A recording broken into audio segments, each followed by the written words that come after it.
కొణిదెల పవన్ కళ్యాణ్ అనే నేను శాసనం ద్వారా నిర్మితమైన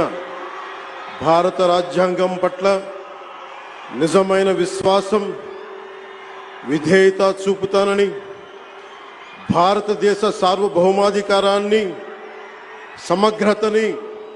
కాపాడుతానని, ఆంధ్రప్రదేశ్ రాష్ట్ర మంత్రిగా నా కర్తవ్యాలను శ్రద్ధతో అంతఃకరణ శుద్ధితో నిర్వహిస్తానని, భయం గాని పక్షపాతం గాని రాగద్వేషాలు గాని లేకుండా రాజ్యాంగాన్ని శాసనాలని అనుసరించి ప్రజలందరికీ న్యాయం చేకూరుస్తానని దైవ సాక్షిగా ప్రమాణం చేస్తున్నాను. నేను